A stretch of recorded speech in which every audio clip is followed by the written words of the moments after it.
रामकृष्ण हरी. श्रीमद भगवद्गीता जयंती निमित्ताने आपण थोडं ज्ञान प्राप्त करण्याचा प्रयत्न करतोय. श्रीमद भगवद्गीतेचे प्राकट्य मोक्षदा एकादशीच्या दिवशी सुमारे 5160 वर्षापूर्वी झालेले आहे. आणि या एकादशीला तर 108 देशातून श्रीमद भगवद्गीतेचे पारायण सोहळा होणार आहे. 18 अध्यायांचे 18 वेळा गीता परिवारातर्फे पारायण केलं जाणार आहे. तर हा खूप मोठा सहभाग आहे, मोठा यज्ञ सोहळा आहे आणि याच्यामध्ये आपण सगळ्यांनी सहभागी होऊया, सगळ्यांनीच हा आनंद घेऊया, कारण हा खूप मोठा लाभ आहे. असो, तर आपण श्रीमद भगवद्गीतेची निर्मिती कशी झाली. श्रीमद भगवद्गीतेची निर्मिती वेदातून झालेली आहे. प्रथम आपला मूळ ग्रंथ आहेत आपले वेद, आणि नंतर श्रीमद भगवद्गीता हे आपले मूळ ग्रंथ आहेत. तर भगवद्गीतेची सुरुवात करताना आपण पाहिलं आहे की प्रथम विनियोग करावा, विनियोग वाचावा, तो समजून घ्यावा. तर विनियोगाचे आपण काही मंत्रांचे अर्थ आपण आज पाहणार आहोत. रामकृष्ण हरी. ओम अस्य श्रीमद्भगवद्गीतामालामन्त्रस्य श्रीभगवान् वेदव्यास ऋषिः अनुष्टुप् छन्दः. रामकृष्ण हरी. श्रीमद्भगवद्गीतामालामन्त्रस्य, भगवंताने जे काही श्रीमद भगवद्गीतेमध्ये मंत्र गायलेले आहेत ते म्हणजे माळेप्रमाणे प्रत्येक मंत्र आहे. ते प्रत्येक मंत्र म्हणजे भगवंताने गायलेले, म्हणजे जपाची माळ जशी आपण फिरवतो ते मणी परत येतात ना, तसेच हे मंत्र आहेत. ही मंत्रांची माला आहे. या माळेला मंत्रांची माला म्हणतात. श्रीमद भगवद्गीता माला मंत्रस्य ही मंत्रांची माळ आहे. आणि यांची भगवद्गीतेच्या मंत्रांचे द्रष्टा म्हणजे सर्वात प्रथम या मंत्रांचा साक्षात्कार करणारे श्री भगवान वेदव्यास ऋषी आहेत. म्हणून श्री भगवान वेदव्यास ऋषी. त्यानंतर अनुष्टुप छंद. अनुष्टुप छंद म्हणजे श्रीमद भगवद्गीता ही जास्त प्रमाणात अनुष्टुप छंदात गायली गेलेली आहे.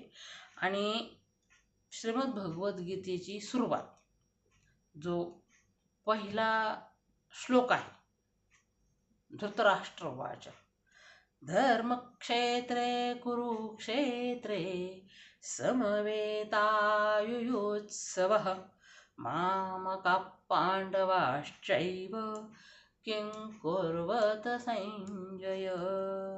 हा जो पहिला श्लोक आहे, म्हणजे जी भगवद्गीतेची सुरुवात आहे ती अनुष्टुप छंदाने झालेली आहे. आणि श्रीमद भगवद्गीतेचा शेवटचा जो श्लोक आहे, यत्र योगेश्वर कृष्णो यत्र पार्थो धनुर्धरः तत्र श्रीर्विजयोर्भूतिर्ध्रुवाणीतिर्मतिर्मम. हा जो शेवटचा श्लोक आहे हा सुद्धा अनुष्टुप छंदातच गायलेला आहे. त्याचप्रमाणे भगवंताने जो उपदेश केलेला आहे, उपदेशाचा श्लोक सुद्धा अनुष्टुप छंदातच गायलेला आहे. आणि अशोचानशोचस्तव प्रज्ञावादांश भाषसे. आणि जो उपदेशाचा शेवटचा श्लोक आहे भगवद्गीतेमधला 66वा, तो सुद्धा अनुष्टुप छंदातच गायलेला आहे, जो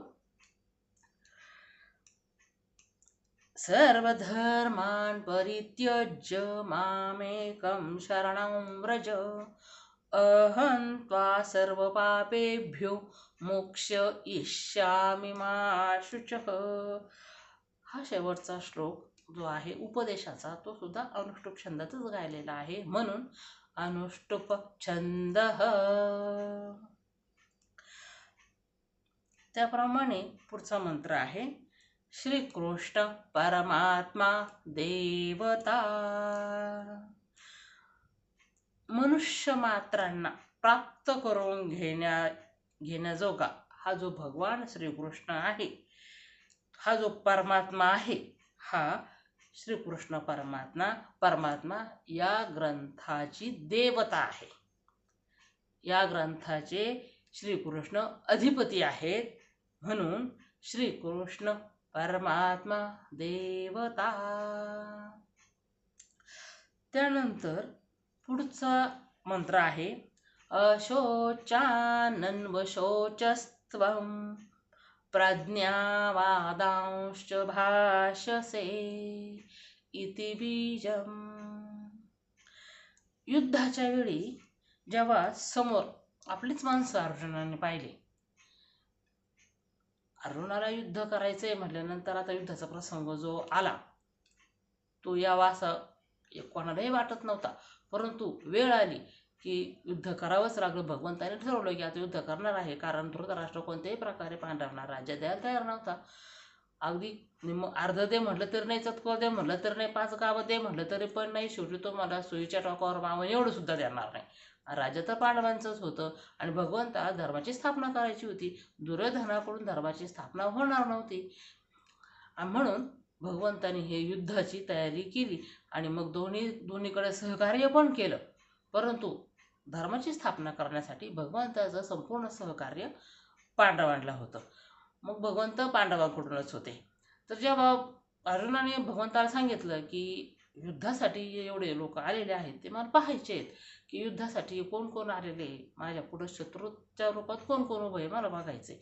म्हणून जेव्हा भगवंताने रथ दोन्ही सायाच्या मध्ये नेऊन ठेवला, तेव्हा अर्जुनाने बघितलं की हे तर सगळे आपलेच माणसं आहेत.